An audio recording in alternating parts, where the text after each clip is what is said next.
Hi guys, it's Mark Kennedy, and today we're going to be talking about pay-per-click advertising. In earlier videos, we talked a little bit about who should be doing it, how does pay-per-click advertising work, measuring the ROI, but because you're paying for people to come to your site, you also want to be very careful with this channel. You don't want to pay for the wrong kind of traffic and waste any kind of funds, especially if you're a small business trying to maximize your budget. So, for this particular example, we're using interior decorators. If someone types in interior decorators, and again, we're in Philadelphia for this example, so you can see there, um, these are going to list people who are advertising their interior decorating services in the Philadelphia area through pay-per-click. Now, if I type in interior decorators, I'm probably looking for someone to help me, interior decorator, decorate my home. So that would probably be a good keyword for someone in the interior decorating space. However, what may not be a good keyword is decorating. If someone types in decorating, your first instinct is, oh, I want to show up. Someone's looking for decorating.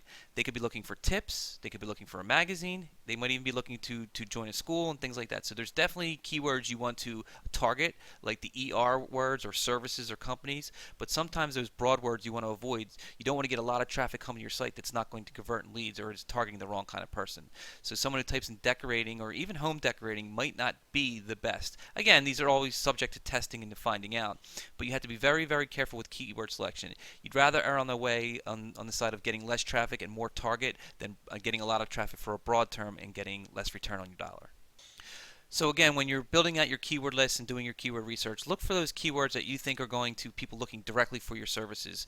And services is a good suffix for a keyword. So if it's a snow plowing company, snow plowing services is a good keyword. Snow plowing by itself may not be the best keyword. It might be someone again looking just for help to doing their own driveway. So have that kind of thought. And there are other places to avoid these keywords too. When you set up a campaign, there's a spot for negative keywords and things like that, which we'll go into in future videos.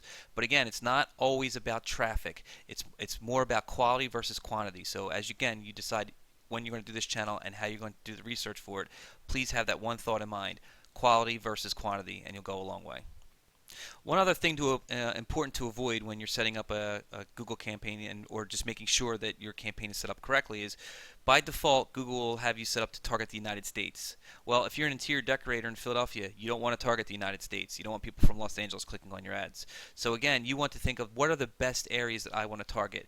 If you live in the suburbs of Philadelphia, maybe it makes sense to target some of the towns in your area before going into a major metro where it's more competitive, or vice versa. Maybe you don't want to drive out to the suburbs and you only want to target people in a certain radius. So again, think about where you want your target audience to come from, because if you do get a lead or a sale from these people, you're going to have to go there or service them. So again, think about quality versus quantity on your keywords, and really think about where you want your services to be offered. And then once you have those two things in place, you can start to build a successful campaign, which we'll talk about in future videos.